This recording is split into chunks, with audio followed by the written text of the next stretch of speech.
Is by the reference anesthetist.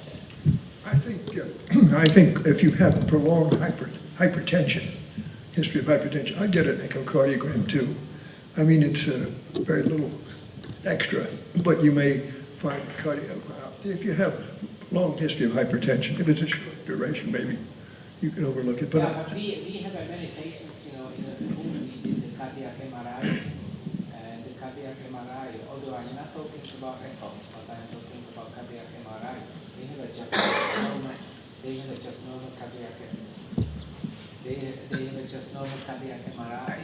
So it's not absolutely, I don't think that there are some good guidelines or suggestions unless, somebody will comment about that, that every patient, for example, 20 years old patient, to do the echo with adrenal tumor, even, secreting both epinephrine or norepinephrine should go through the echo. no, I agree with you, Carol. I'm just talking about prolonged hypertension.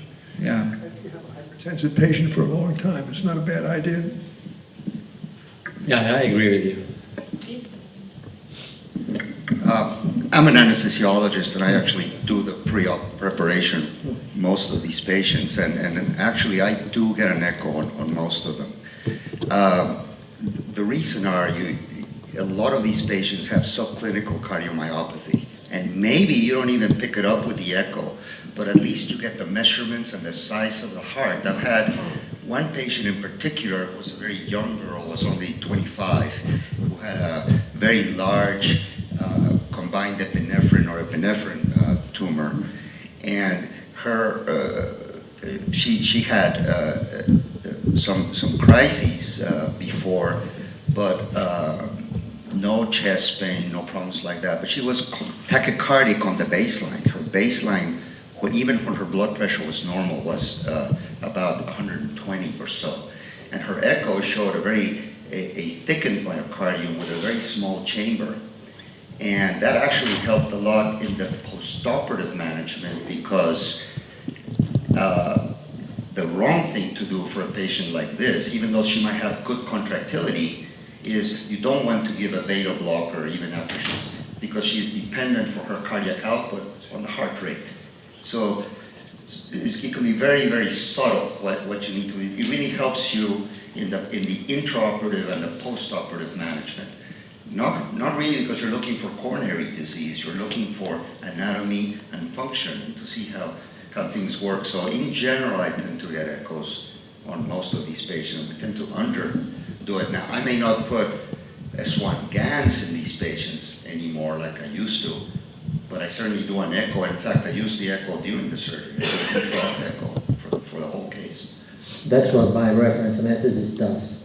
So, almost in almost every patient. That's how I guide fluid therapy, is by the echo, and you have to have something pre-op. In fact, that's kind of how I decide if I'm going to do a week of treatment, 2 weeks of treatment, 3 days of treatment before you operate them.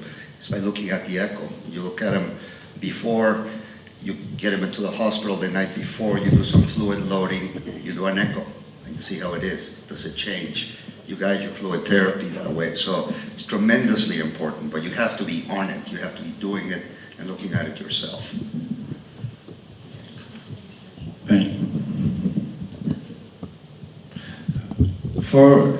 For dopamine mainly secreting tumors, what about the preoperative treatment with alpha and beta blockers? Is the same for mainly dopamine secreting tumors? Well, I will distinguish between mainly dopamine secreting tumors and which are rare, and generally, as Graeme Azenova has told you, malignant. And those who are exclusively dopamine secreting, which are even rarer, of course. There is not, guidelines on that.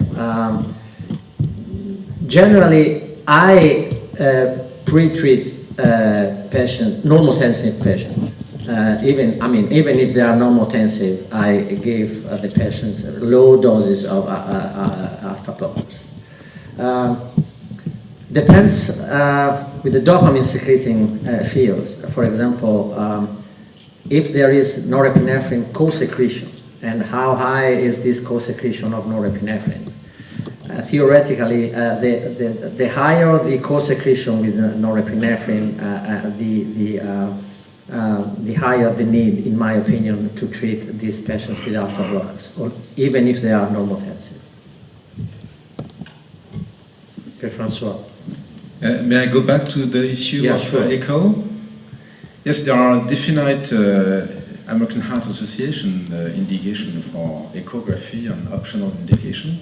Definite American Heart Association indication of the presence of a murmur, of any kind of dyspnea, and if there are EKG alteration on many subjects with Pheo, have palpitation, have dyspnea, may have also some alteration in EKG. So there are formal indications for echography in those subjects. In addition to that, there are optional indications of echography, and we all know about subjects who have apparently normal hearts and who had brutal complication when given metoclopramide or given a beta blockade, and persons with Pheo, even those who have no presently sign or symptoms, are at risk of this dramatic cardiac decompensation. That is the reason why we always perform an echocardiography before operating on subjects with Pheos. Okay. I'm a patient, so I can't speak your language in terms of medical terms. I don't understand where and why you would not automatically do an echo. How would that harm a patient? I understand it's non-invasive. It's a very short process. If I understand correctly, echoes are not invasive. It's a short process. It doesn't cause harm to a patient. So is it an insurance issue? Is it a money issue? I don't understand that. Second of all, to take it a step further, I have paragangliomas. Primarily, history shows that they're primarily head and neck. They can also metastasize. Why is it difficult when you're diagnosed with Pheo not to do a further study of further CAT scans of not just head and neck, but chest and abdomen as well, pelvis as well? Is it an insurance issue? I don't know. That's why I'm asking. Yeah, maybe this is a question, if I understood correctly, which should be addressed to one of the following colleagues. Okay. But nevertheless, if I got it, of course, if you have a head and neck paraganglioma, any patient with head and neck paraganglioma should be examined for possible additional secreting paragangliomas. And in this set, it's absolutely important to have laboratory exams, which are very sensitive, like the measurement of urinary or plasma metanephrines. In my clinical behavior, if these patients have normal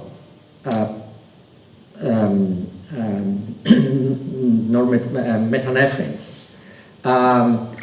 of course,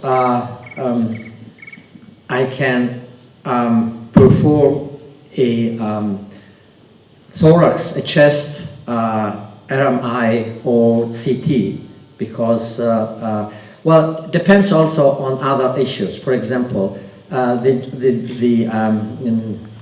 genotype of these patients. If they have mutations, like in SDHD, which is the most common for head and neck paraganglioma, of course I go on looking for other paragangliomas, not only in the head and neck region, but also in the chest and in the abdomen. Generally, in the chest and the abdomen, the paragangliomas are secreting. So, I mean, what I have to establish if there is a secretion of catecholamines, and I measure metanephrines. But I know also that chest paraganglioma, especially in the anterior chest, can be parasympathetic and non-secreting. So I need an imaging. So I perform a chest CT. But I do not perform any functional imaging, for example, because if metanephrines are negative, I do not go further on.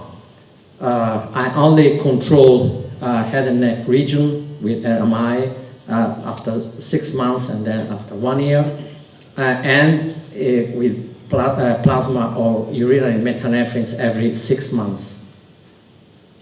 Did I answer your question? Yes, curious. If you have a patient who is semi-informed, because we know a little bit of information is worse than no information at all. But if a patient, and I'm not speaking for myself, I'm just speaking for people who know I have a long history and ask me, well, what would you do? And I go, I don't know. I would simply tell the doctor, well, if I have this, what is the chance that it may or may not have progressed and nobody's aware of it? May I have an additional CAT scan? May I have an echo? Because I would think if someone has hypertension and if they've been suffering from cardiac symptoms, possibly they had already been to cardiologists who didn't have the answers, and they might have some knowledge as to their symptoms and what treatments they may have had or may not have had in the past for their cardiac symptoms. So is it appropriate for a patient to say, do you know, I know we've gone this far, but may we do this in addition to? And I guess that's where my question comes in. Is it insurance? Is it